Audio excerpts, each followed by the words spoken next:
Yo, yo, yo! Welcome, everybody, to another brand new episode of Strong Style here on the Outlaw Nation channel. We should start the show like this. Dun, dun, dun, dun, dun, dun, dun. Yeah, that's right. I am the Outlaw John Rocha, joined, as always, by my co-host down there in Orlando, Aaron Turner. How are you, Aaron? Well, I'm supposed to be in Jacksonville, but I guess my invitation got lost in the mail. We'll talk about that later. But good to be here with everybody. Good to see you. Yeah, your thing's coming along. I'm seeing you getting more and more stuff hanging up behind you there. So still the room is coming along step by step, piece by piece. It looks great, my man. Thank you, dude. We're working on it. Still working on it. Mm-hmm.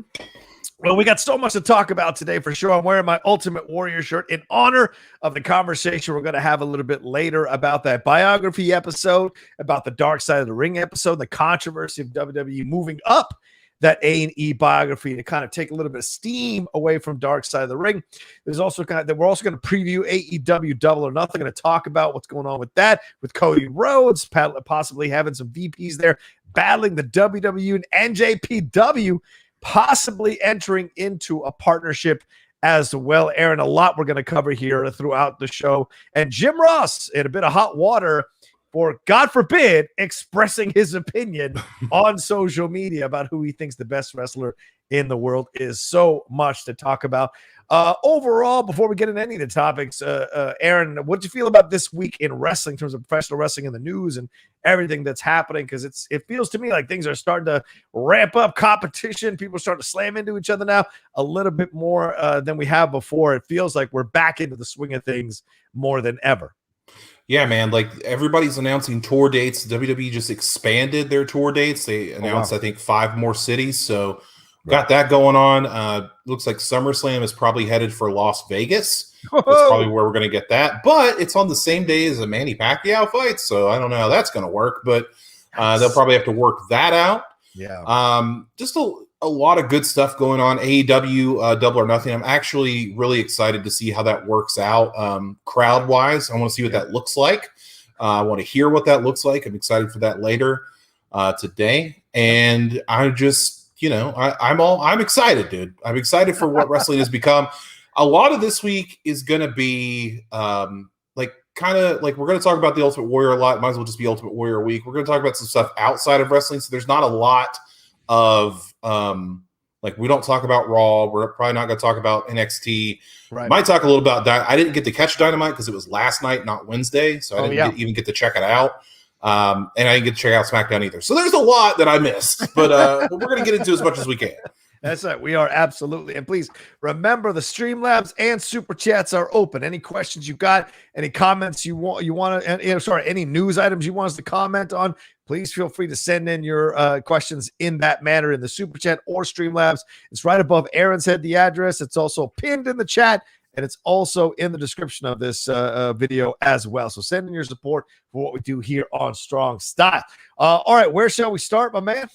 Let's start with this rumor and story that the WWE and New Japan Pro Wrestling are reportedly having talks about a possible joint venture together. Now, apparently this just came out yesterday or a couple days ago and has been going on for a while. It's not new news. It's just new news to us. Right. So to have WWE actually reach out and try to work something out with New Japan is interesting. Because we don't see that a lot. Like usually WWE is going for, they're trying to buy up smaller promotions. They're buying up Evolve. They're, working with Progress over in the UK and stuff like that to build on their extended brand.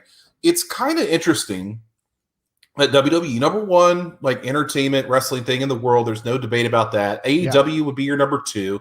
And then your number 3 would be New Japan Pro Wrestling. So essentially Vince or whoever, Nick Khan, not to be confused with Tony Khan, we'll talk about that in a second, is essentially jumping over AEW to get to New Japan. I don't know for what reason that could be, other than like putting on some banger matches. I mean, the rumor is currently that, we would see WWE talent working in New Japan, but no word if it's going to come back around. So we don't know about that. Of course, New Japan currently has a working relationship with AEW and Impact. Right. And they've had relationships in the past with Ring of Honor and other places as well. So it's not out of the realm of possibility that this could happen.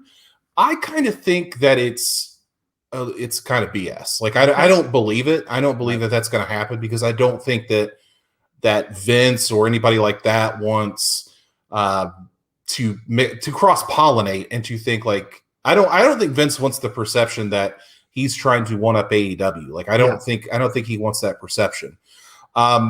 It makes a lot of sense in the sense that okay, so we're going to get these New Japan wrestlers some big time exposure over in the US. So that's a great win for New Japan as a part of like WWE going over there. I don't think it's as much. I mean, WWE is a global brand. You know, they tried to expand to the UK, to India, to Mexico. So now they want to expand over to Japan because they were initially going to do NXT Japan, but that kind of got nixed because of COVID. Right. So they're trying to get their footing in over there. In New Japan, of course, is the big dog in Japan, so it makes a lot of sense to do it that way. But I tend to think it's BS. What do you think? Well, there's a lot of moving pieces to this because you go, okay, someone's in talks. That could mean anything. Could be Khan called up to talk to the NJPW guy, and how are you not going to take that call and just have a conversation? And so you leak it through your WWE PR people that this is happening. Listen, it's not like the WWE is beyond doing something like that. Certainly with the issues going on with AEW winning on Wednesday nights, at least the way Cody phrased it, we won Wednesday nights. You've got a little bit of a back and forth here between the little brother and the older brother right now, going back and forth. So the older brother's trying to mentally mess with the younger brother by like swooping in here and possibly taking this relationship away from AEW, away from what they're trying to build there, try to mess with them and what have you. So does that mean it's actually happening? Who knows? This was supposedly, according to Meltzer, people involved with Meltzer over there, Wrestling Observer, supposedly because NJPW had reached out about having Daniel Bryan come over there and work with them, do some dates with them. And then there was the possibility of opening the door of having some WWE people go over there and then having NJPW people come over here. But I just don't think it makes any sense at all to me, Aaron. They have treated their Japanese wrestlers like shit. They've consistently not given, yes, they've put titles on them, but then they've kind of run their booking into the ground or destroyed their invincibility and all of that. So if you're a Japanese wrestler, yes, it would be great to come over and wrestle for the WWE audiences, but do you trust them to handle your character correctly, to handle your booking correctly? I sure as hell wouldn't. So to me, it doesn't make any sense. It's very reminiscent of WCW when they had that kind of relationship with Japan, especially during the NWO days and what have you. So I could see it happening, but I would be very surprised to see the WWE not be provincial. They've always been provincial to try to work with another federation that is essentially the biggest federation in that country and a massive place for wrestling fans in that country to go and enjoy professional wrestling, in Japan. So I just would be surprised this happening. I think this is more gamesmanship, more messing with AEW, try to pretend like you could take something away from them at any moment. And do you think NJPW would reach out to WWE without telling AEW? That seems like bad form, poor form in my opinion. Well, I don't know if New Japan is like really getting the better of that deal with AEW. It seems like AEW is smart enough to get the better of the deal on a lot of things. Like sure. They're definitely getting the better deal on the Impact side, that partnership. I mean, they pretty much stolen their world title and they've used, the Good Brothers.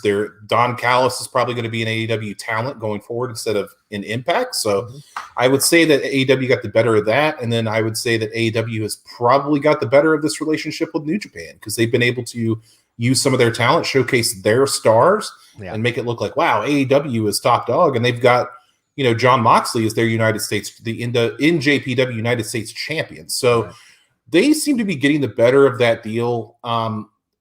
As we know, Vince and the WWE are not going to make a deal unless they get something great out of it. Right. So that gives me a little bit of pause. Do I want to see it? Of course. Yeah. Who wouldn't want to see like Okada versus Roman Reigns or something like that? Naito versus Apollo Crews. I don't know. Whatever you want to throw out there, like we'll take a look at it.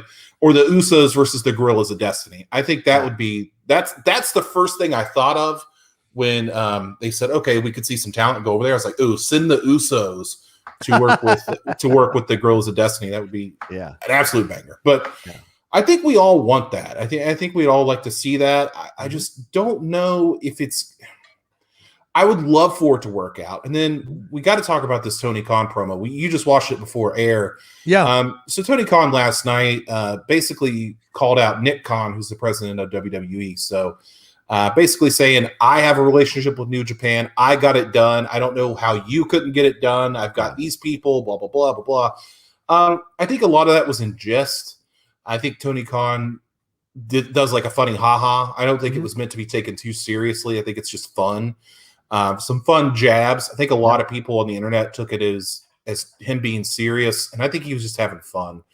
So I didn't look too much into that. But he is right. I mean, they did get that done. They did have Yuji Nagata on Dynamite. They had Kenta on Dynamite as well. Yeah. So he might be right. But it was just kind of weird to see him out of character doing that kind of thing. Yeah, I mean, once again, this to me feels like gamesmanship. Here's Tony Khan coming back, and arms folded. Former WWE announcer Tony Schiavone there, of course, is with AEW. Used to be on WCW, but he's there holding, and then he takes that shot at Vince. Takes that shot at at WWE right at the end there, and Tony with the replica, with the resplendent, that kind of moment. But this is more gamesmanship. I think back of him going like, "Oh yeah, really? You think you did that? Well, I did this, and I did this, and I did this, and but you're sitting there talking to this guy, and he personally goes after Khan, who used to be at CAA until he moved over to the WWE, and so I think there's a little bit of gamesmanship there. They're the cocky young rebels. The WWE is the standard bearer. So naturally, WWE does stuff like, okay, we're going to take this toy away from you, possibly. And the young rebels like, oh yeah, well, I've been playing with this toy for so long, and I made this toy so much better than it was, and you're not taking shit from me. So it just feels like this is a little bit of posturing, a back and forth. Something like they're both cutting promos in different ways about this situation. And you know who's not saying a damn word? NJPW. And I find that to be fascinating. They're just chilling out, letting these two idiots go at it. And then when they're ready to come step forward, I don't mean idiots in a bad way, but you know what I mean. And they're going to come step forward and have a conversation or make their deals that are best for their business, I mean, that's the truth. I mean, that's the way to do it. I understand that Tony is playing a bit of a character. It's just odd. Yeah. It's odd to hear that. Like, to quote Chris Jericho, and I'm not meaning this to Tony Khan as a burn, but I'm just saying, your arms are too small to box with God.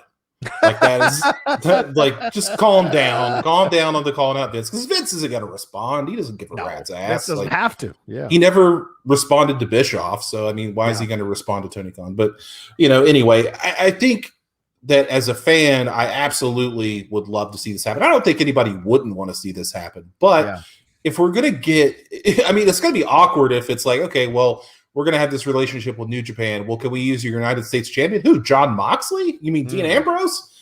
No. So it's going to get weird. That's for sure. Yeah, for sure. So, I mean, I'm sure we'll hear from NJPW at some point. But this to me feels just like posture. All right, just a little break to let you all know, the Streamlabs Super Chats are open. If you can't send in any support for the show, we totally understand that, then please hit that like button. Likes and comments are really great to advance the visibility of the show. We've done really well over the last few weeks, so we'd appreciate you all sharing it on your social media as well. So, all right, let's move on to our next thing. What do we got here, brother? All right, we're talking about the man on your shirt. We're talking about the Ultimate Warrior. I mean, it could have been really named Ultimate Warrior Week because we got the A&E biography on Sunday of the Ultimate Warrior. Then on Thursday, we got Dark Side of the Ring Becoming Warrior. So it was Ultimate Warrior Week. And I think the first thing, I'm sure a lot of you guys know this, but like, the A&E biography this past week was supposed to be Bret the Hitman Hart. It was supposed to follow Shawn Michaels. That was the original plan, and the Warriors was going to be last in this slate, but they bumped it up. They said it wasn't because of Dark Side of the Ring, but it was because of Dark Side of the Ring. So they bumped the Warriors up to this week instead to get ahead of Dark Side of the Ring. And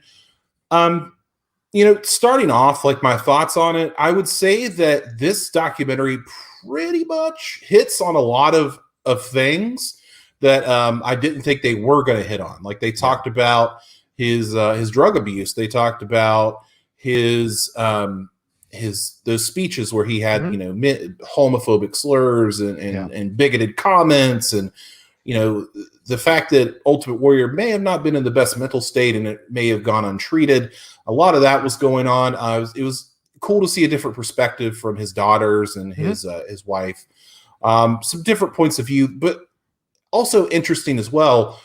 Not a lot of wrestlers that he worked with. Now I know that there's a lot of them have passed away. I mean, geez, like, Macho Man Randy Savage and Andre the Giant and Bobby Heenan and Gene Okerlund, like those guys are not with us anymore. So it's kind of hard to tell that story. But Hulk, like you could get Hulk to talk about him a little bit. Like the clip that they used of Hulk was old footage. So I don't know why they couldn't do that. And I think that's very telling of how people think the Warrior is.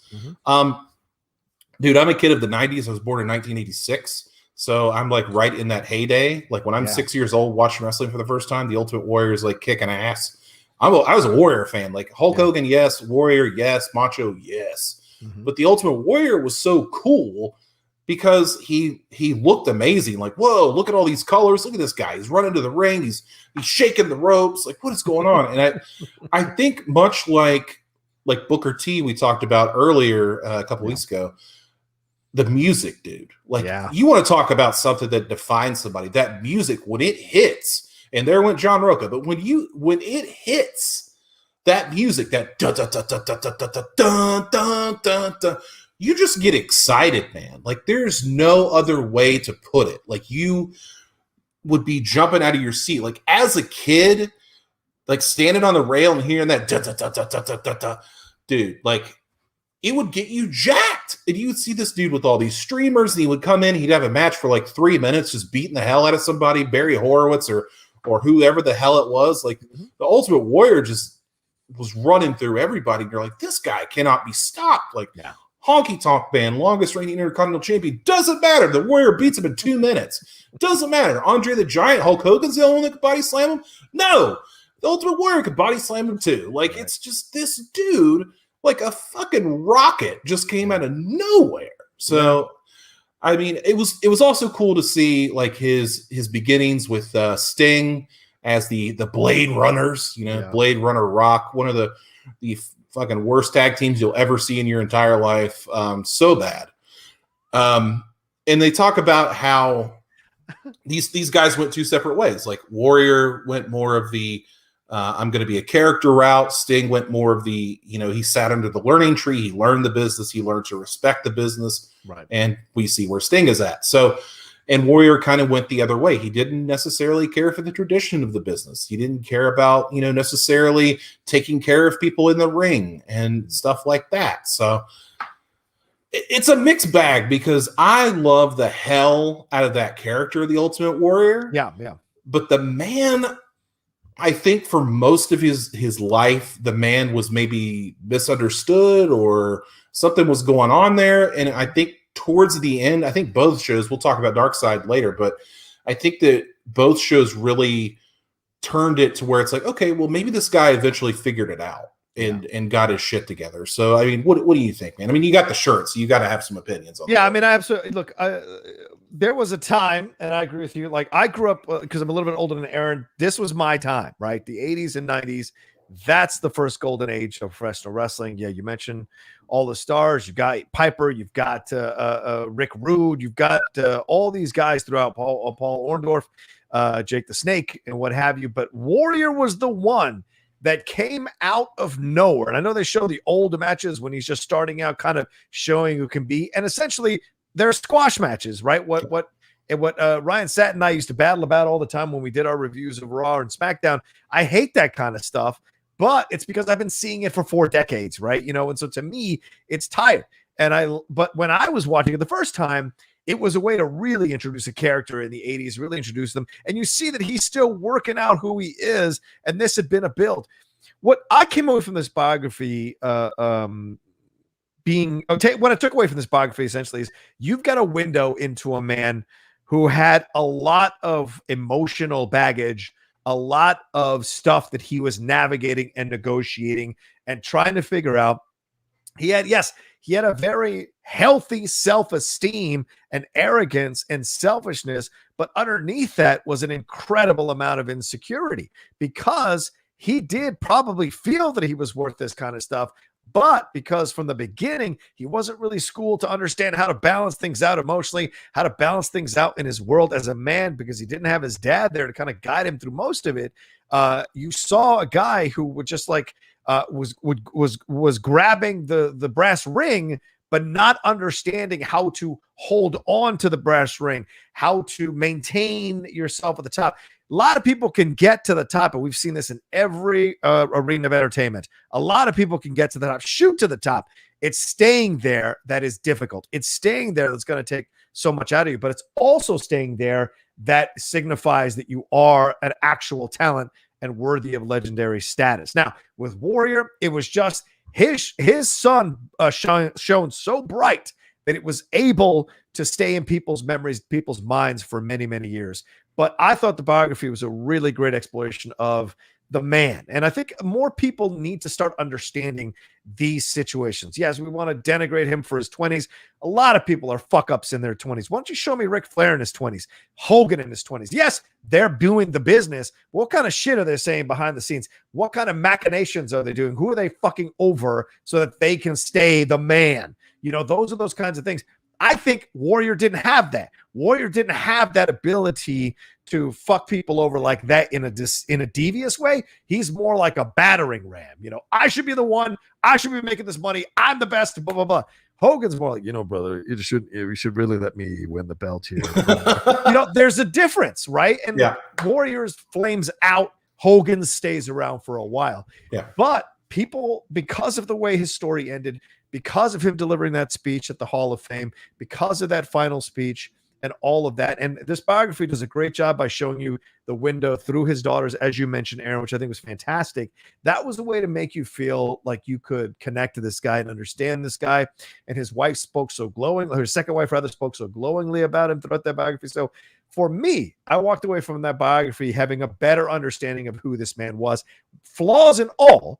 And during that period of time when he was saying this terrible shit, when he was saying the stuff that he was saying, he was a guy who was lost, and he was trying to find an audience again because his self-esteem was so the well of his self-esteem was so deep, low self-esteem was so deep, he needed to fill it with people. And as I've said before on a number of shows, I don't know if I said on this show, watch that Rocky 3 scene with Adrian and Rocky. She says to him, you got to come to terms with this shit with them, because when it's all over and everyone's done chanting your name, you can't live like this and we can't live like this. You got to come to terms with who you are as a human being.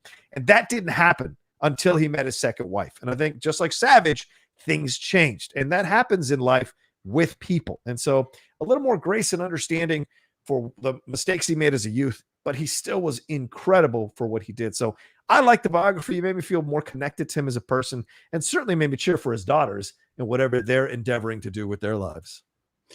I respect that. I feel you. No, I just want to say one thing. Like when the biography starts, I felt like they were laying the groundwork to make some excuses for him as well. Well, his dad wasn't around. It's like, okay, well, a lot of people's dads aren't around. Like, that's not an excuse to be an asshole. Like, he never had this, or he saw Vince as a father figure. Vince didn't see him the same way. And it's just like, it's not a reason. I will say that Vince is a liar, in my opinion, when he says that. Trust me. I'm not going to say anything, but trust me, Vince knows what he's doing when he plays the pseudo father figure in these situations. He finds these guys. It's very manipulative. Yes, that's what I'm getting at. So for him to be like, well, it was not really a son, more like a father-son dynamic. That was messed up. I'm like, you're lying through your fucking teeth, man. You know what you did, and you know what you're doing. You just don't want to admit it. And people like that. And that's why he runs his business, Aaron, why he can cut people like that and why he can hire people like that and bring them back. You know what I'm saying? So go ahead. I'm sorry. I didn't mean to interrupt your point. No, you're good. That was really telling when Vince said, you know, a lot of people must think of me as son. I have a son. I was like, geez. Like, would he say that about like Shawn? I feel like he wouldn't say that about Shawn Michaels. Right. He wouldn't say that about Bret or Triple H or Hogan or anybody like that. I was like, dude, that is jacked. Like, why would he say that? But I'll tell you this, like, if you haven't watched the biography or like Dark Side of the Ring, the last 10 minutes or so are rough. Yeah. like as a fan, because you hear like in detail about how, he was on this redemption tour essentially when he went to the Hall of Fame. So he was like, he hadn't talked to Vince in a while, and he was getting caught up with everybody, and he talked to Hogan, and him and Hogan like whatever, made up. I think that was some kind of BS. Yeah, but he comes out there, like most of his promos for his entire career were incoherent, nonsensical, no matter what you want to say, Rocha. Incoherent nonsense. He comes out with the Hall of Fame speech, and it's excellent. Then he goes out the next night on Raw, excellent speech. Like you can kind of tell, okay, this dude probably turned a corner when he says, I am the Ultimate Warrior, you are the Ultimate Warrior fans, and the spirit will run forever. It's like, oh, that's amazing. And like, his wife, when she said, like he fell on, it was like watching a big oak tree fall. Like that crushed me, because like this is a dude you've loved your entire life, like and stuff like that happens. And I got to show this, because this is like, I'm an action figure collector. So this is the Ultimate Warrior figure. Like, let's try to get close there. This is like the best. I think it's one of the best figures Mattel has ever made. So you can take the little thing off, and it's got his face. Oh my It's got the jacket. It's awesome. It's one of my favorite ones they've ever made. So I've got the Ultimate Warrior in my collection doing his speech at the end. So dude, that's excellent. A lot of people didn't want them to release that figure because there's like, oh god, it's fucking morbid. But I think it's really cool to show just who the man was. But contrasting that, do you want to talk about Dark Side of the Ring now? Unless you have more thoughts on the biography? Yeah, just one more thing about the biography. It was great to remember, dude. I mean, I think the Dark Side of the Ring is only 45 minutes. So the thing about the biography is an hour and a half. You're able to actually remember Warrior in the Ring, remember some of the matches, remember some of the moments. And we got to see most of them with Savage, with Hogan, with Honky Tonk Man. That was great. And I enjoyed seeing that, because, and some people, oh, he was selfish and all this kind. I get it. Their gripes in the back, fine, whatever. But this guy, there was something about this guy, and no one can ever deny that. There was just something about this guy, and he was built in a certain way, and what he did led to his stardom. What he did, this belief in himself. Yes, did he step on other people? Yes, was he selfish? Yes, was he a prima donna? Fine. But he got to the fucking mountaintop. Do you know how many people who play it nice and play it straight and all this kind of shit never get to the mountaintop? They end up sitting at that bar complaining about the fact they never meant to get to the mountaintop. You got to have a certain desire to get to the mountaintop. You've got to fight. You got to push. You got to scratch. You got to claw to get to that mountaintop. And you got to believe in yourself more than anything else, more than anyone, because no one's going to fucking believe in you. So certainly, no matter what his self-esteem issues were, there was a piece of him that legitimately believed that this guy was meant for stardom. If only he had also had a healthy opinion of himself, a healthy feeling about himself, a healthy belief in himself beyond the desire that he deserves to be on top. He could have been a real example to a lot of people. So that's it's another thing I took away from the biography. Yes, totally to respect the flaws and totally concede all the flaws. But I will say one last thing. You're an insane person. Just because you didn't understand the promos didn't mean they were great. I understood every damn word he was saying because he's out in the stratosphere. He's out in the stratosphere. I loved his promos. I loved his promos. Go ahead. Crash the plane. Hulk Hogan. Look, Hogan is talking about paddling Donald Trump on his back when Trump Tower sinks into the wall. What the fuck does that have to do with anything? I just think it's all the crazier the promo, the better. People love those Matt Hardy vignettes. Those make no fucking sense, but people loved them. What's the difference? I guess you're right about that. Like Hogan and Warrior and Savage, like those were some cocaine fever dreams. They were doing some shit. Sure. Allegedly. I don't want us getting sued, but yeah. I'm not a psychiatrist. I don't pretend to be. I took a psych class in college, so it doesn't make me any kind of figure on that. But I really feel like Ultimate Warrior, and we'll just transition this to Dark Side of the Ring. But I feel like Ultimate Warrior might have had some undiagnosed DID, like dissociative identity disorder, because his ex-wife, who's in the Dark Side of the Ring part, if you guys didn't see that, it's really good too. Yes. She talked a lot. She talked about how when Warrior won the title from Hulk Hogan, that, Jim Hellwig, the man, didn't come home. The Ultimate Warrior came home after that. And it was hard to dissociate Jim from Warrior. So that had to be really tough. And I also want to say that, Dana Warrior, the Ultimate Warrior's current wife, widow, whatever you want to say. Widow, yeah. She said that she wasn't going to watch Dark Side of the Ring. It was smut and filth is the words that she used. And it's actually quite the opposite, to be honest with you. I thought Dark Side of the Ring was more tame than the biography, because they only touch on certain things. Like WWE kind of went into it. Yeah. They kind of leaned forward into that. But it was nice to get a perspective from his ex-wife, who you would think, okay, she's going to bury this guy. We're going to get all this dirt. Like, it's going to be really bad. And she didn't do that at all, dude. Like, she talked glowingly about him as a person. You could tell that she really loved him and still loved him. Like, she told the truth, it felt like. And they interviewed a couple more people. Like, they interviewed Eric Bischoff, which I don't know why Eric Bischoff was even in there.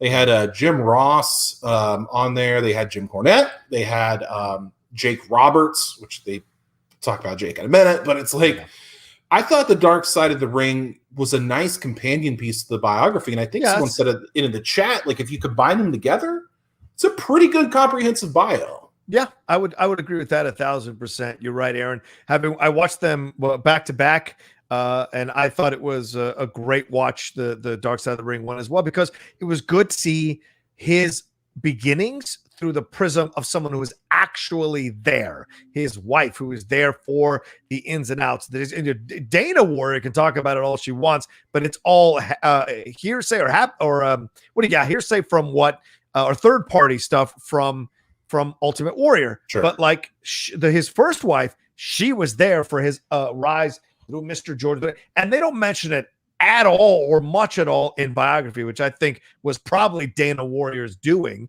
saying, please don't mention the first wife. We don't want to talk about her. But so clearly there's issues between these two women that they couldn't come together in some way and honor this man fully and show both sides of this man. And in a way, they had to go, these two programs had to go about doing that without their necessarily mutual cooperation, which is a shame. So I like that Dark Side of the Ring for giving us an idea or a window into what Jim was going through those years and what he was struggling with and going through. And both of those documentaries talk about his insecurity, talk about his overwhelming selfishness, but also his incredible insecurity about it. Dude, not everyone is built to stay at the top, man. Everyone gets to some people can get to the top, but staying at the top is tough. It takes so much politicking. It takes so much of luck. And it takes so much figuring out how to swallow your pride, how to not say certain things, how to say certain things, and how to make your case. And I thought you're right. Both of these films, getting his mom to talk about it was great as well. In Dark Side of the Ring, I think that's his mom in there. But I also thought Cornette and Ross were a couple of assholes through this documentary, in my opinion, in the Dark Side of the Ring. Because, I mean, they both just couldn't resist just shitting all over this guy and talking about his promos, and nobody else got a faster ride, and he didn't fail apart. And it's just like, fuck off, man. And Ross going, like, really denigrating him and his, like, all of that. He's saying, oh, because he got to push, or Cornette saying, oh, he's just a big guy that got to push. Bullshit. He had charm. He had something. You want to talk about a big guy that got a push? Why don't you go talk to Chris Masters, see where he's at right now. Big guys who get a push don't mean dick. The Barbarian was massive. Where did he fucking go? Haku, what happened to him?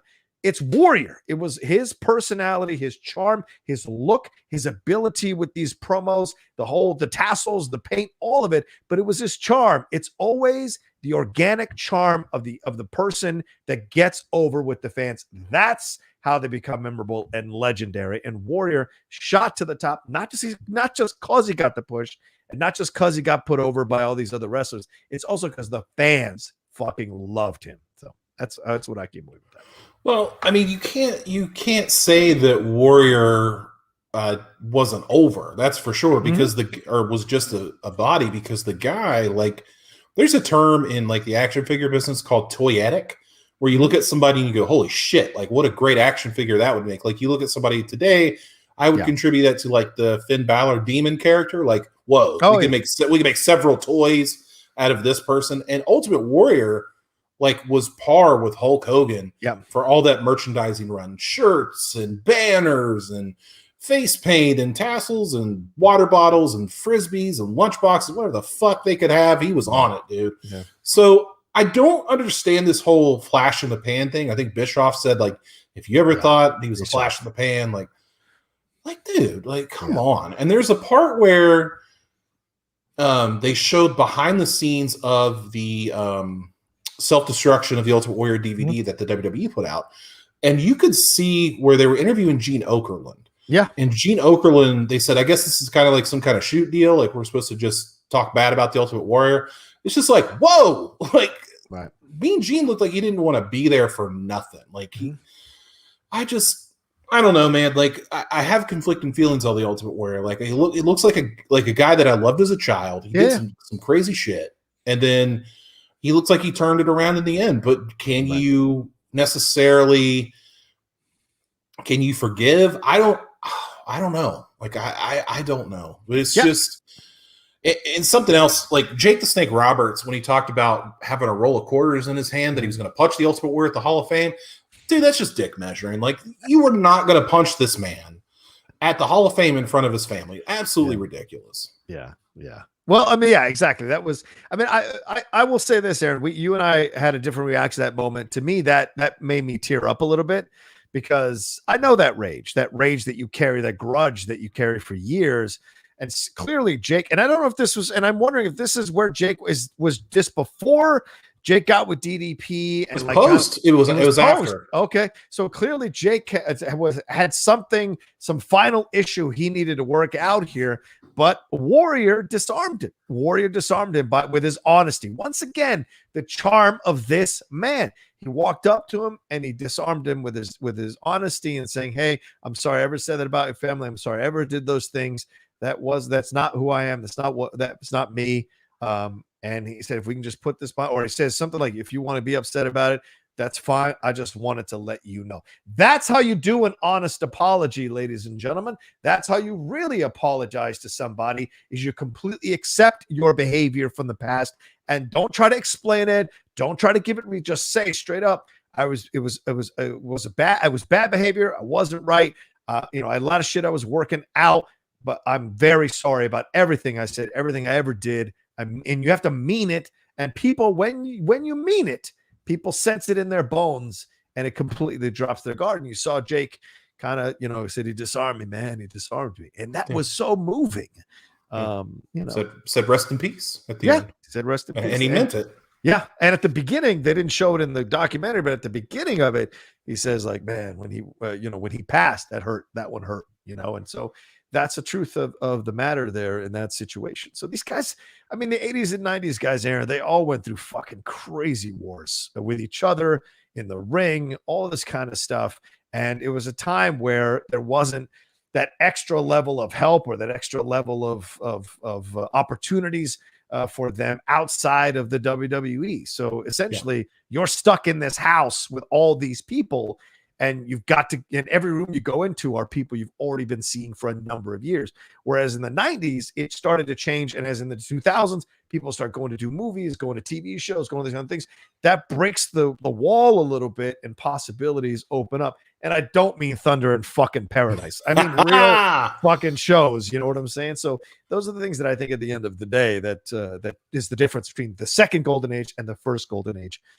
But yeah, I thought overall this was a great, both of them were great explorations into Warrior for sure. And yes, I understand some of you in the chat saying he's a racist and a homophobe. That was stuff he was saying in his 30s. I think he walked away from that point of view and those feelings that as he got older and as he kind of settled into his world, met Dana Warrior, had his children. I think that changed him completely.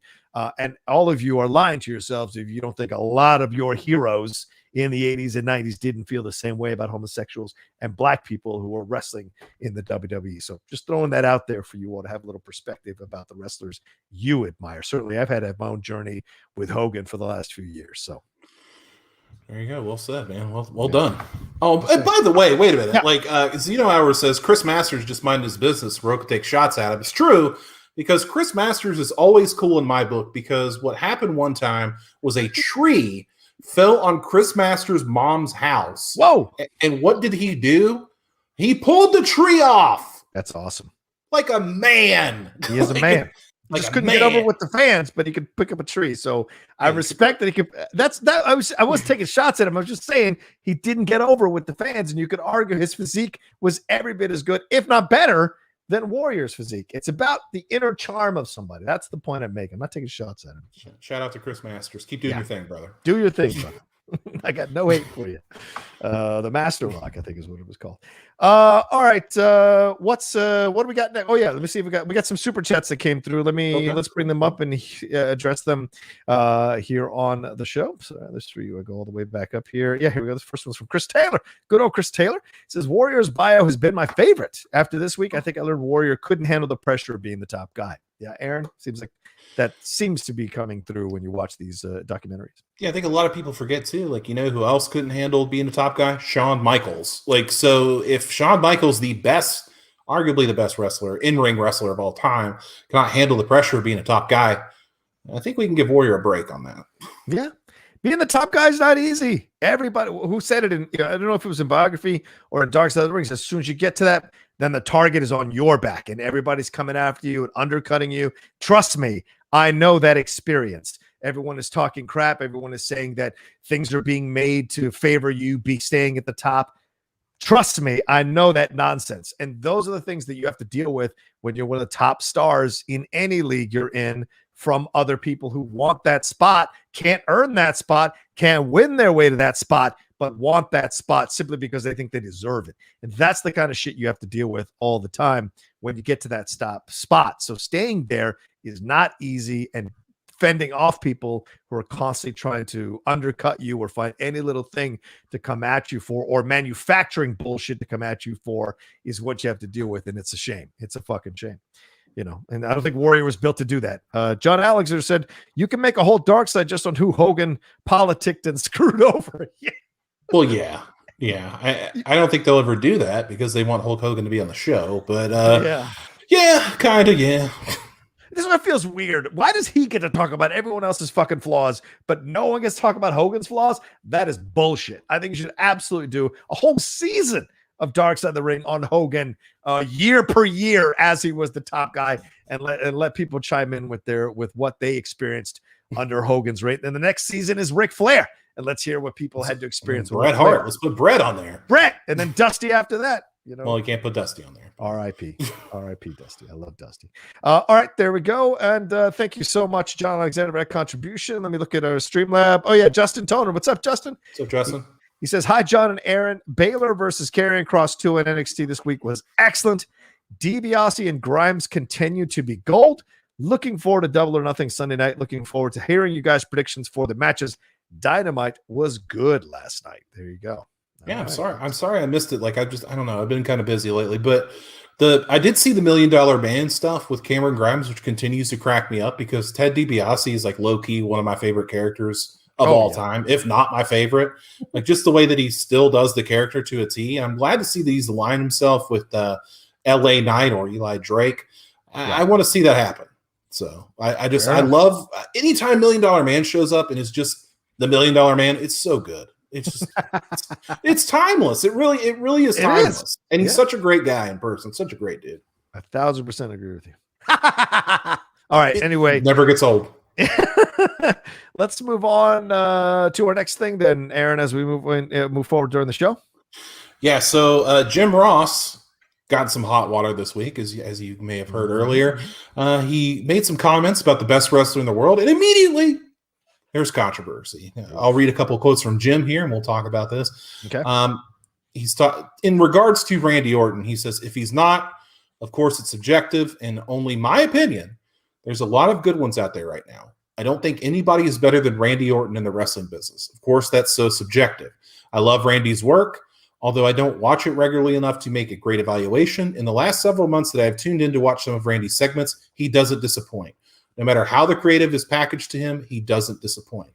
And I'm sure there's Kenny Omega fans out there that would say Omega is the best wrestler in the world. Some will, and they've got the right to their opinion, and I'm not going to argue it. Omega is really freaking good.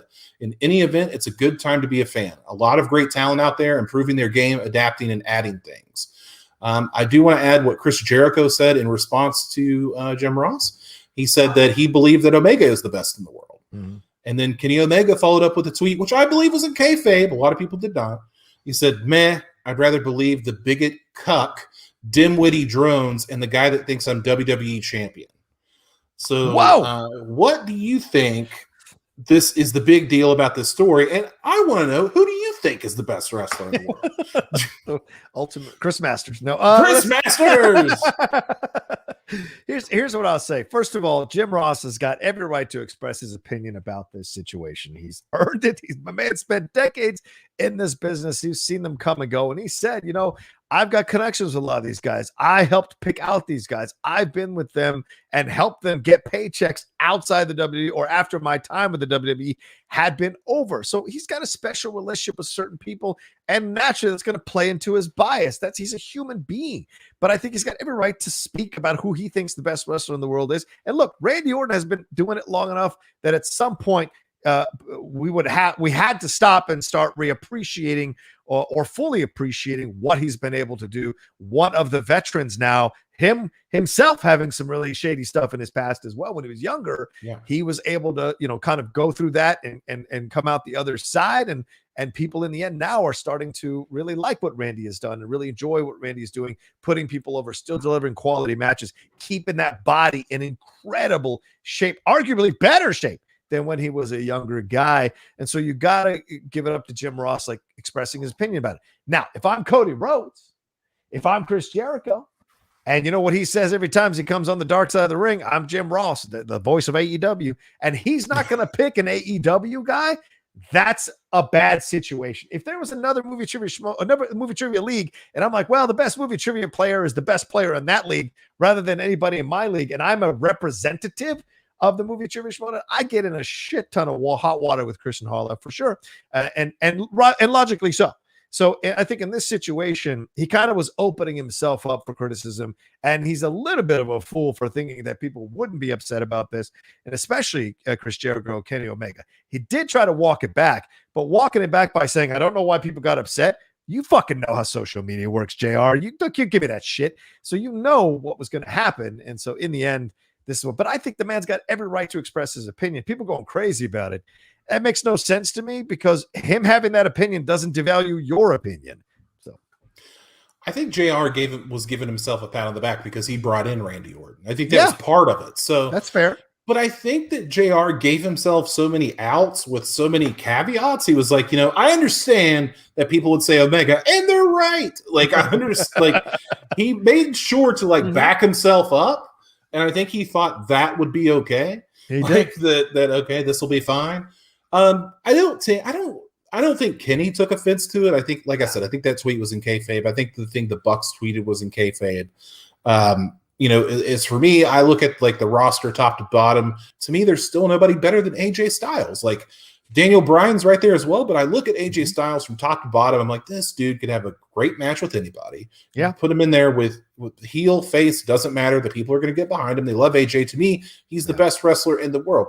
The best character in the world right now, to me, is Roman Reigns, because Roman Reigns has taken that, everybody hated Roman Reigns. He turned it around to the tribal chief. Now a lot of people love Roman Reigns. So it's kind of weird how that happened, but it's not like Kenny Omega is some kind of schlub. I listen to a lot of Jim Cornette. I don't agree with Jim in his evaluation of Kenny Omega. I think that Kenny Omega, unless you're a fool, you couldn't say that guy's one of the best in the world at what he does. Is he the best? I don't know. It's subjective. It really is. It is. Depending on what you like in wrestling. There's some people out there that probably think that Nick Gage is the best wrestler in the world because they like death matches, and that's totally fine. Right. Okay. Or some people just they just watch Stardom and they just like women's wrestling. They think, Io Shirai is the best wrestler on the planet, and your point is valid as well. So. Yeah. It doesn't really make a big deal to me about what Jim Ross says. I get why people got upset about it because it wasn't a guy from AEW, but it's I don't know. I do want to follow up with some of JR's comments that he said after this whole thing. Sure. He said, apparently people thought I was besmirching Kenny Omega, that I was dissing Kenny. Nothing could be farther from the truth. I have many opinions on this question, many answers, and today my flavor of the day was Randy Orton, kind of like what we were talking about. Mm-hmm. I don't know if that could be such a big issue. I really don't get it. I don't get what the information is regarding this topic that is so subjective. There is no right or wrong answer. He's the best in the world based on what? Arm drags, drop toe hold, money draw, major event headlines, tenure. What's the criteria? TV ratings? I don't know what the criteria is for these things, but anybody can have that debate and tell me that Randy Orton cannot have that debate and tell me Randy Orton's not one of the best wrestlers in the world and have a hard time winning that argument. Anybody can debate me and say, well, I think Kenny Omega is. Well, if you make a good point, I don't have a problem with that. Kenny Omega is the AEW champion. He's a hell of a hand, and there's no doubt about it. Mm-hmm. So there's JR doubling down on it. Yeah, he's just saying, I get it if you feel this way. This is how I feel. And by the way, my answer is Seth Rollins. I think Seth Rollins is the best wrestler in the world. I have never seen him deliver a boring match. I think he puts over everybody, and he puts himself over really, really well. And he's been great on the mic for years. He didn't have to be hated to be great. That's the difference. Like, I think Seth has always been able to do it. He led that Shield team, did his own thing. He constantly reinvents himself with different names for himself, and he works heel or face. He's great. He's one of the best to ever do it, ladies and gentlemen. Yes, did he hurt Sting? I get it. But to me, overall, he's the best wrestler in the world. Who's wrestling I most enjoy watching overall. So that's my answer. And for the record, what did Sting say about that injury? He said, well, a 50-year-old Sting should have been in there with Seth Rollins. Yeah, is what he said. So, yeah, exactly. So Sting gives his props on that. But like we said, and Jim said, it's all subjective. Like, yeah, there could be a million different answers. Maybe you like Bailey. I don't know. Yes. Or Bianca. And that's Sasha. fine. Right. And that's totally fine. Like today, I like AJ Styles. Tomorrow, I might like Daniel Bryan as number one. So I don't know. It is what it is, dude. Yeah. But people love controversy because they sure do. And I will say this. I mean, Jim Ross should feel a little bit of solace in the situation that his voice still carries that much weight that people reacted this strongly to it. When they don't react to you, it's time to get out of the business. But the fact that people did, speaks volumes to where he still carries weight with his opinion about these situations. So yeah, shout out to you, Jim. Belanca. Oh yeah, Belanca. Never mind. All right, let's move on to the next thing. Oh wait, I think we got a Streamlab that came through. Let me take a look here real quick. Yeah, we got a couple of them actually. Christian Ramos said, curious on you guys' choice for the mysterious Joker card this time for the Casino Battle Royale at Double or Nothing. With so many guys out on free agency this year thus far, it seems that this will be the most unpredictable mystery ever. I love surprises. Should we wait to answer that till we get to the preview? Yeah, let's wait. Okay. Let's put up in that. Yeah, we'll put a pin in that one. Thank you, Christian. Roberto Arsenal says, I'm no expert like Jim Ross, but I do think Kenny is the best wrestler in the world. Seth, Naito, Okada, and Cesaro not far behind. Is Aaron going to any of the Florida shows that were announced in their summer tour? And I love SummerSlam being on a Saturday, possibly. Yeah. Well, here's the thing.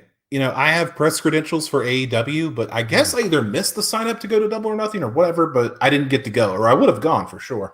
Yeah. As far as WWE events, they are doing a Monday Night Raw in Orlando.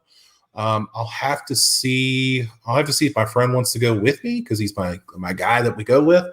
So he went to WrestleMania with me, my buddy TJ. So if he wants to go, then I'll go. But I don't really feel like I want to go out of my way to go to a WWE event right now. Like I went to WrestleMania, it's completely different than going to any other just regular ass event. Yeah. So I don't know. We'll see. Yeah. Okay.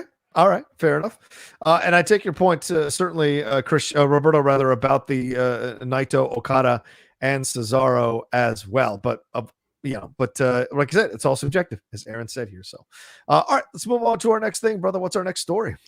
So our next story, we're talking about this rumor that keeps going around that Cody Rhodes and the Young Bucks and Kenny Omega, the EVPs of All Elite Wrestling, have an issue with each other and do not speak.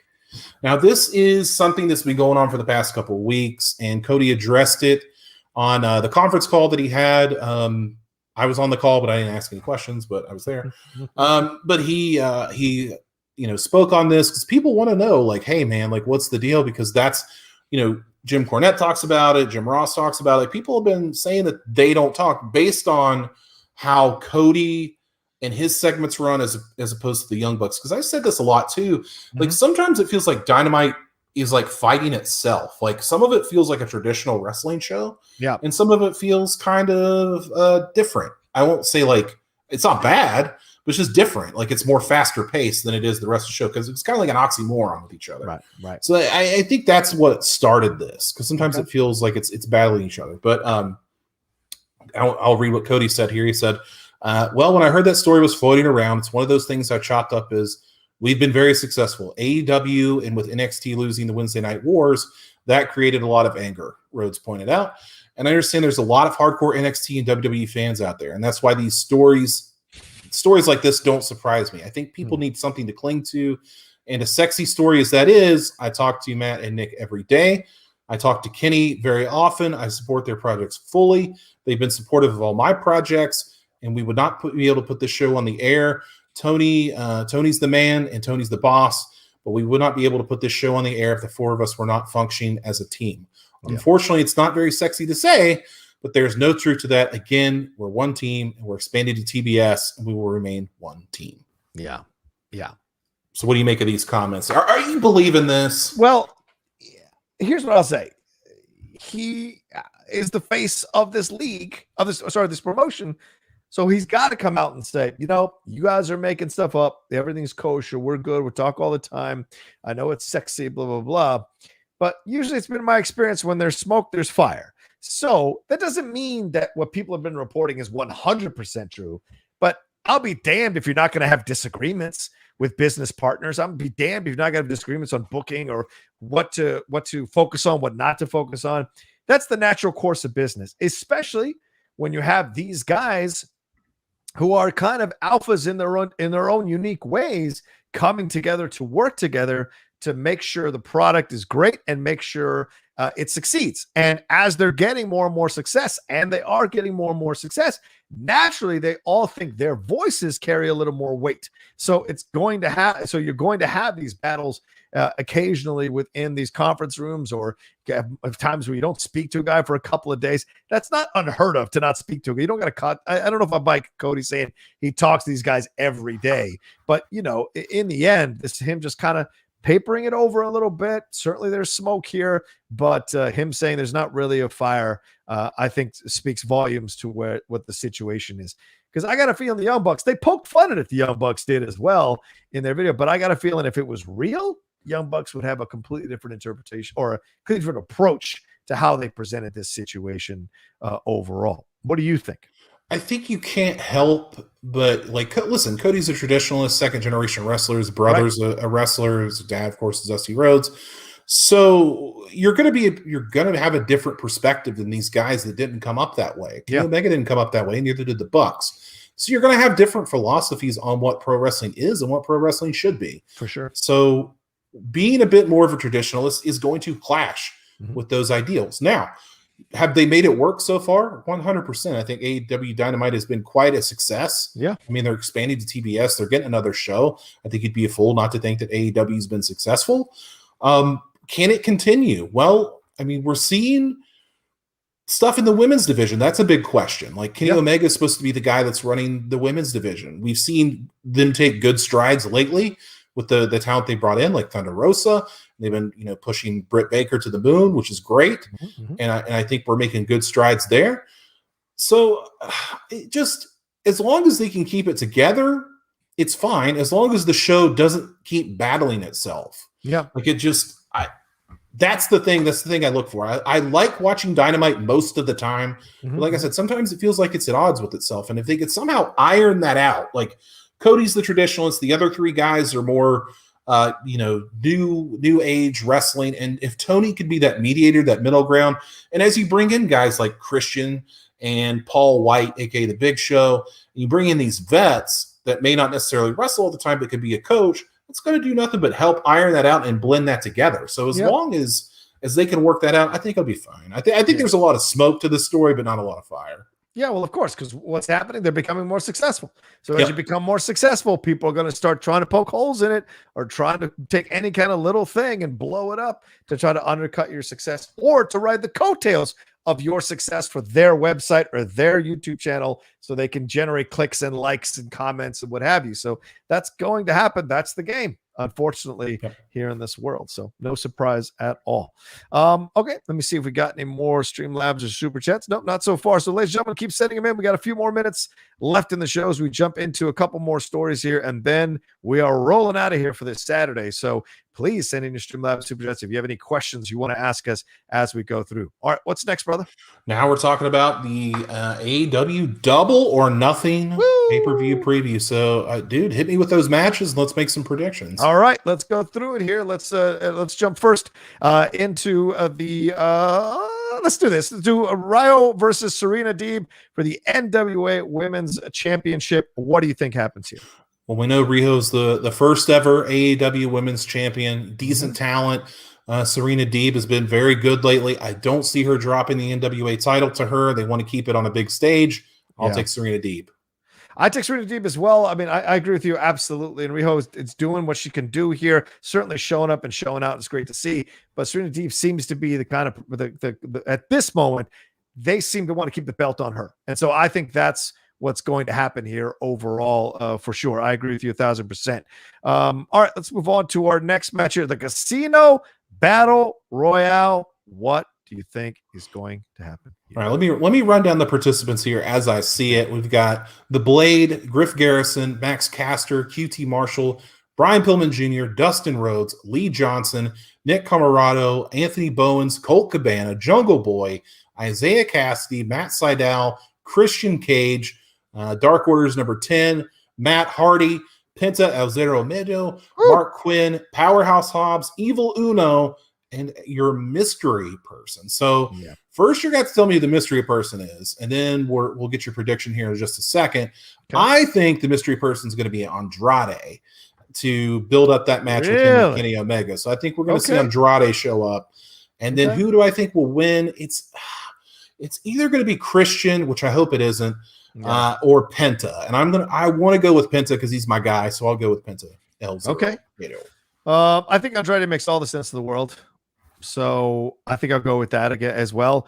But Christian Cage sounds to me like the right thing at this situation. I know you may not like it, but it seems to me the way they've been building up, they're doing T-shirts for him. Everyone's talking glowingly about him coming. Even Jim Ross in that interview about best wrestler in the world spoke so glowingly about Christian Cage and the acquisition of him coming into the back and being a veteran, helping the. So this is maybe a thank you and a surprise because all these other people in here could legitimately win this thing. And most of them are pretty current stars in AEW. Christian is still establishing himself as a star in AEW, certainly a star already, but establishing. So I think this would go a long way towards making that happen. But I wouldn't be surprised if Penta takes this thing either. But shout out to Colt Cabana being involved in this, for God's sakes. I was really shocked by that. So boom, Colt Cabana. I'm in the wrestling match. All right. Anyway, let's move on to the next one. That is Jon Moxley and Eddie Kingston taking on the Young Bucks for the AEW tag team titles. I thought this man was on maternity leave. Now he's jumping into this situation.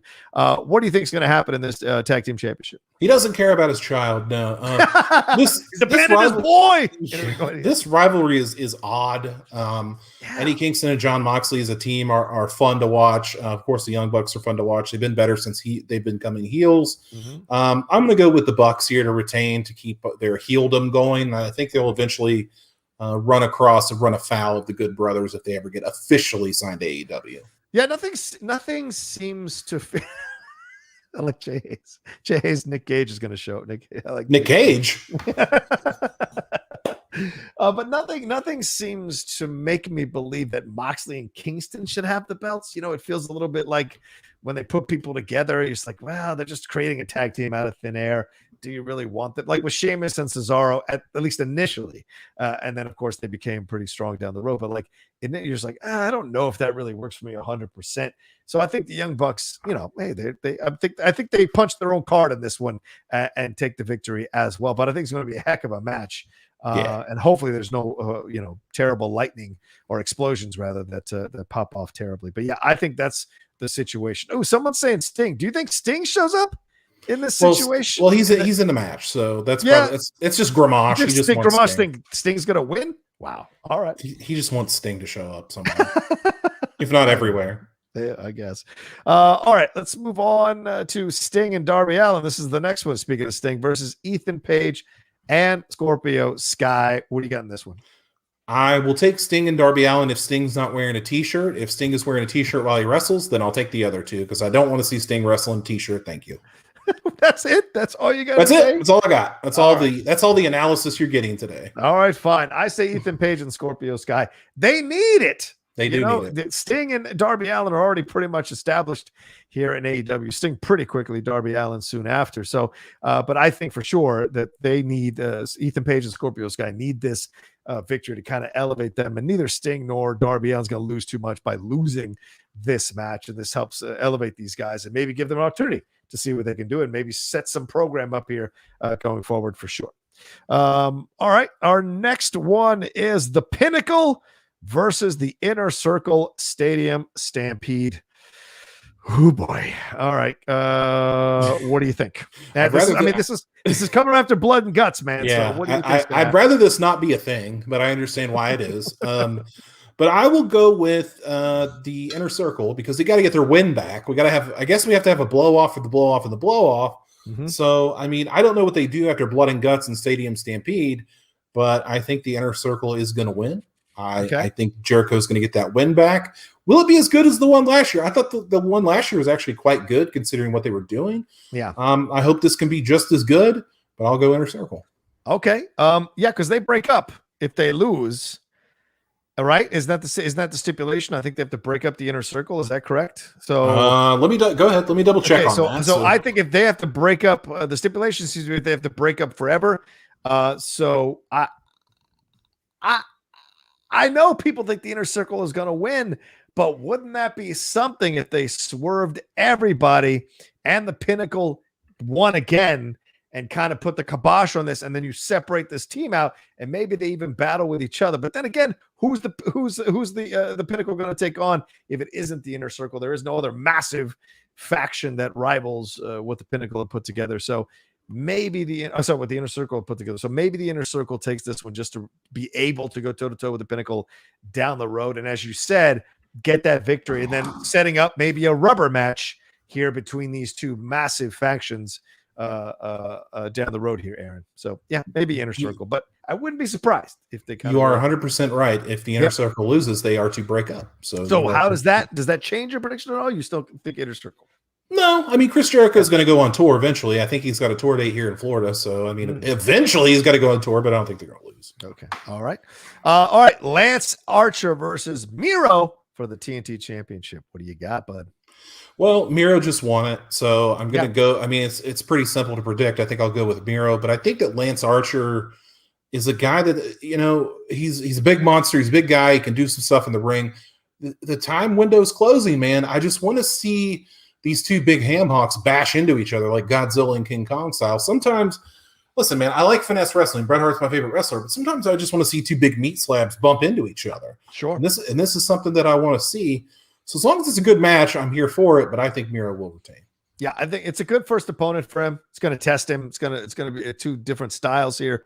So I'm all for it. I want to see it. I like Miro being a champion. Okay, Miro's one of these guys. You talk about guys who are constantly complaining that they're not in certain positions. So, okay, here you are, Miro. You are a champion. They got you a victory over Darby Allin. Now let's see what kind of match you deliver at a pay-per-view like this against someone like Lance Archer. Let's see what you got to bring to the table to keep pushing your status and pushing how over you can be with the fans. Because I like Miro a lot. And so I want to see him get even more over with the fans overall. So, yeah, I think definitely because he just won it, he's absolutely going to get this victory on Double or Nothing. All right, Brian Cage taking on Hangman Page. Thoughts on that one? The Hangman's Tale. I'm going to go with Adam Hangman Page here because Brian Cage and Hangman Page, God, that rhymes and it's weird. Yes. They've been doing this thing where Hangman Page is like undefeated this year, and he should be the number one contender for the AEW title. So it's like, what the fuck are they doing there? So this is more or less like a title eliminator. And these dudes have been, going back and forth doing their thing. I think it's going to be another landmark win for Hangman Page. I think he's going to get the victory here over Bryan. I think that they want to start pushing him to be the guy that dethrones Kenny Omega. That was the ultimate plan. Like, you look at this, the ultimate plan is to get Hangman Page that title. Why? He's one of their buddies, yes, but he's also put in the work, and it would be believable that Hangman Page could win that title. He's young enough. He could be the young guy that leads the company, that they build him around. I'm very high on the guy. I want Hangman Page to win. I think he will win. Well, I mean, Page did lose that match, about a month ago after he got attacked in the back to Brian Cage. So, I mean, you can... Doesn't count. Yeah, that's what I'm saying. You can argue. Doesn't count. It doesn't count because the situation of this situation. But I think, and that's why I think this is Hangman Page's revenge. I think he actually gets the victory here, but it's a monster to defeat in Brian Cage. So a great challenge for Hangman Page. I'm looking forward to seeing a pretty awesome match between these two guys. There's some brutality. It feels like this is going to be a brutal one, man. Yeah. More than people think. This is going to be a nasty, brutal match, but Hangman gets that victory right at the end there. So yeah, absolutely. Sorry, Machine Gun, you're going down. All right, let's see here. Oh, Cody Rhodes taking on Anthony Ogogo. Okay, so this was a little more complicated. A lot of people are saying this is Cody Rhodes versus self-awareness with that promo that he cut a few weeks ago. That's pretty funny. I like to think that Cody will lose this match. I think that they've been building this guy a lot. This Ogogo. I don't even know if I'm saying that right. This Ogogo guy. I'm saying he got the big knockout win over Austin Gunn. He's looked pretty impressive, so far. I think that he should beat Cody Rhodes and move on with it. But I don't know how far they're going to stretch this out, because it seems like somehow Cody became the bad guy. Yeah. So I don't know how that really worked. Like, he's I don't know. Like, in the conscious opinion, Cody should be the good guy. And I think he's playing the good guy because actually the bad guy. But anyway, I think that Ogogo should win. I think he will win. It'll be an interesting match for sure to see how Cody can carry him, because he is, he's pretty new to the wrestling business. So we'll see how it goes. Yeah, well, I mean, the second Cody started doing the America thing, you immediately become the villain. That's usually how it works, pal. If you're too pro-American, not that you can't. I mean, certainly Hacksaw was a face his entire life, I think. Way different. Yeah, way different. Yeah, it's a different approach, right? He's a working man. He doesn't dye his hair blonde or bleach his hair blonde. So there's just a different approach. Carries a 2x4. He's got a little bit of a beer gut on him. That's a different approach than what Cody's got going on. Cody, a little more manicured, a little more of a metrosexual approach to being an American. So you naturally put this. Plus, this kid is younger and he's British, and it's just a different approach here. I think Ogogo does get the victory. I think this is Cody's way of showing that he can put certain people over in the company in certain situations. Plus, I think people haven't really liked the buildup to this match, have they? They've been complaining about these promos from Cody, saying they're xenophobic and what have you. And so when you get that kind of complaint, it seems like they've pushed the push of this match to the background here a little bit. So I think Ogogo gets the victory just to kind of finish this out and move on to something else, but give the kid a significant victory. All right. And then we got Brit Baker. This is the one a lot of people are looking forward to. Finally, Brit Baker, DMD versus Hikaru Shida for the women's championship match. I have a feeling where you're going, Aaron, but please tell me what you think. It's Brit Baker. It's got to be Brit Baker. Only Brit Baker. Like, that's the only friggin' answer to this question in this prediction. It's got to be. Like, okay, so Brit Baker was brought in. She's the first female wrestler, if you don't count Brandy, which I don't because she doesn't wrestle. She's pregnant, whatever. Brit Baker was their first female wrestler hire. They wanted to build the franchise around Brit Baker. Somehow, she got hurt. That was part of it. They brought, Riho was the champion. Yeah. They kind of built it around Riho, and then, Riho dropped it to Nyla Rose. Then she dropped it to Shida, who's been champion for a year. Congratulations on that. Yep. But I think it's time that we give it to Brit Baker because she has earned it. She's put on banger matches. She's cut banger promos. She's done nothing but get over. Since she went from babyface to heel, you could argue that there's been no better, maybe Roman Reigns, face to heel turn than Brit Baker. Like, the way that she's taken that and ran with it, it's been excellent. I like to think that, she's going to get a victory here. She's going to hold that title for a long time. I want to see it happen because right now there's really no, who do you have in contender-wise? Thunder Rosa, I guess. could be up there. So Yeah, I want to see Britt Baker run with it, dude. Yeah, I think absolutely. I mean, she's had the title for a year, Hikaru. So, I mean, a year. So at that point, anything is possible. And the ascendancy of Britt Baker and the just groundswell of support for her, you'd be a fool not to put the belt on her after this match. So I think for sure this is going to be a hell of a match. Britt Baker's got to show out. This can't be that clumsy ending like Becky Lynch had against Ronda and Charlotte. This has got to really show an ascendant. You've got to show that you can do this and you can step up, and because people still remember that Thunder Rosa match.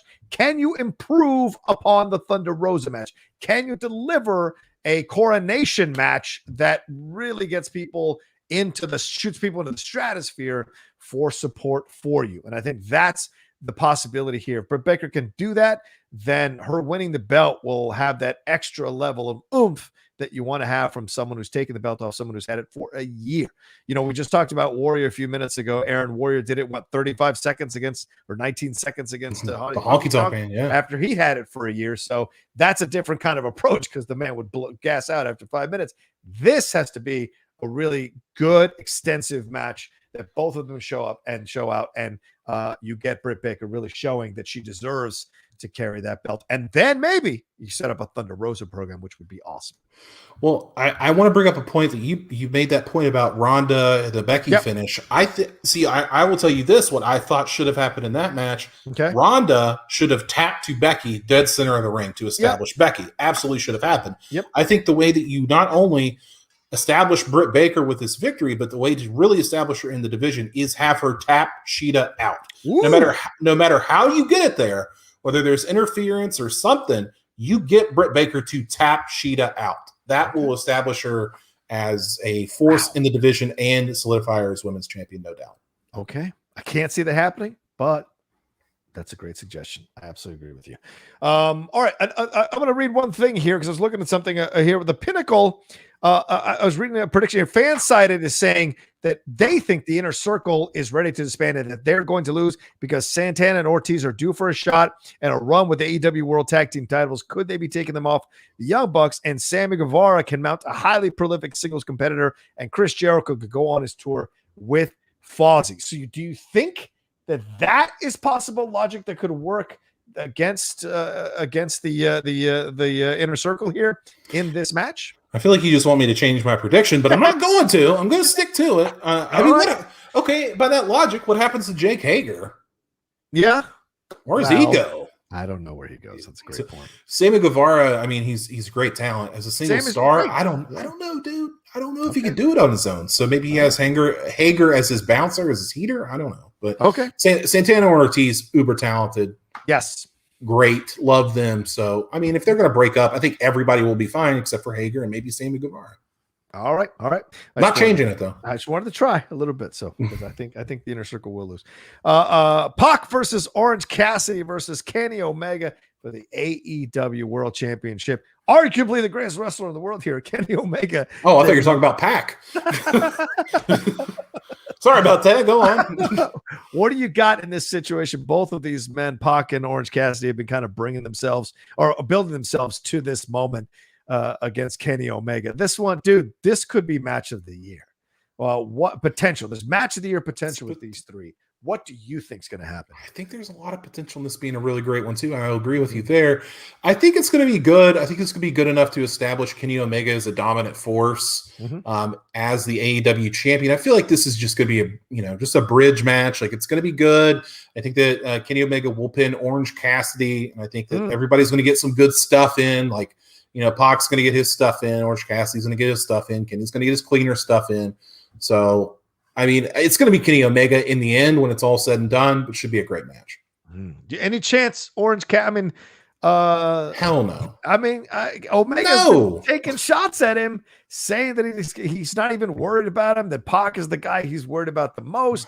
He's interfered in their number one contenders matches. He's saying all this kind of shit in his promos. You don't think that's a little bit of a setup that it might go Orange Cassidy's way in this match? If Orange Cassidy wins the AEW World Championship at Double or Nothing, I quit this show. No, don't quit the show. I quit. That's it. I'm done. Okay. All right. Done.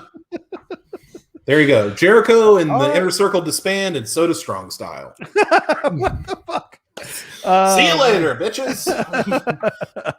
Well, I think you're right. I think Hangman Page. I'm sorry. I think Kenny Omega wins this one. But I think there's a moment where Orange Cassidy comes, 2 9/10 before Omega kicks out, where you think it's actually possible. I don't mean false. There's going to be false finishes, of course, but Sure. there's going to be one where you really think it's going to actually happen.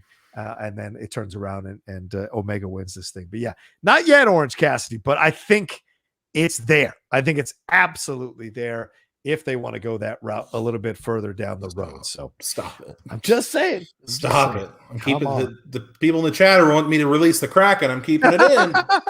Keeping it in. You want to go ahead. Release the Kraken. Listen, man, I respect Orange Cassidy. I respect his ability. I respect the fact that he got a crazy, stupid gimmick over that people love. Yep. I get it. To me, it's ran its course. I'm done with it. I don't care. And I don't think he should be AEW champion. I don't think anybody in their right mind thinks that, John. I don't think anybody thinks that Orange Cassidy should be AEW world champion. That's crazy. All right. Like that's madness. I just great talented guy, great gimmick. Not for me. Okay. All right. I totally respect that. And I know your point of view very strongly. People say that about Edge before he got over. People said that about so many mid-card wrestlers before they got to their spots. So who knows? I agree with you. I don't think it'll happen at this pay-per-view, but I do not doubt that at some point they're going to put the belt on him just to see what the reaction is going to be and where they go from here. So just throwing it out there for sure. All right, there we go. Oh yeah, Orange Cassidy is what I call my beard, said Saul. Saul, is that you? Is that you, Saul? Are you in here hanging out with us? I like it. Pierre Latin says Orange to me is just middle card only. Yeah, there you go. Oh, there it is. Christian Ramos says Orange should be TNT champ in a year. Are you listening to any of this? Are you frozen? Uh-oh, I think Aaron's frozen. Hopefully he'll be back in just a second. He's frozen right now. He said he got so excited he kicked the plug to his modems. That's the game, ladies and gentlemen. That is the game sometimes. So, oh man, I'm on big on the screen. I didn't expect to be so big on the screen. So there we go. Aaron is broken. Saul, you're a fucking hour and a half late as usual. Yeah, we talked about the Dueling Warrior shows about an hour and 15 minutes ago. So go rewind this thing as we're ending it. I don't know if Aaron's going to be able to make it back, but I hope he is to say goodbye to everybody. But yeah, so let me know if you guys know I don't have a link to this stuff. So if one of you has a link to Double or Nothing, please let me know later on, and I will absolutely watch the matches. Maybe Aaron and I will do a little bit of a mini review on one of these channels. So we shall, on one of the shows rather. So we shall see. But let me know if some of you want to DM. One of you wants to DM me a link to the pay-per-view. I'd be down to see that. There he is. He's back. All right. I really kicked my modem on accident. I kicked my modem over to restart my internet. Sorry, guys. Now I know Orange Cassidy is going to win. Anyway, all right. Son of a bitch, Orange Cassidy. All right, let's wrap up the show. Aaron, thanks so much, brother. It's always great doing the show with you every week. It's highlighted my Saturdays now. And talk to me about where they can find you, what you got going on, anything you got to promote. Do it. You can find me on Twitter at only Aaron Turner. And just always know, guys, we are Strong Style. You are the Strong Style fans, and the spirit of Strong Style will run forever. Yeah, absolutely. Forever. Fantastic. I hope you enjoyed everything we talked about here on the show today. Please remember to hit a like on this thing, that thumbs up button. If it's your first day on YouTube, hit that thumbs up button. Let us know that you like what we're doing here. And also leave a comment down below. The comments and the likes are so important. They elevate the visibility of the show and encourage more people to join us and hang out with us on Saturdays for these live conversations, and also possibly put it as a suggested show for people to watch who are looking for YouTube shows to watch on pro wrestling. Helps us all. So please, and also subscribe and hit the channel down below and hit that bell so you know all the content that's coming.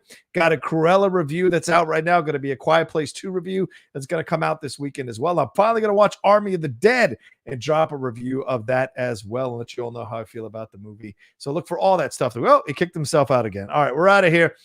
So take care of yourselves. Be well. Follow me at The Rocha Says on Twitter and on Instagram. Follow Aaron, as you see, at Only Aaron Turner. And we'll talk to you next time. Enjoy Double or Nothing. And we'll talk to you next time on another brand new episode of Strong Style. Yeah.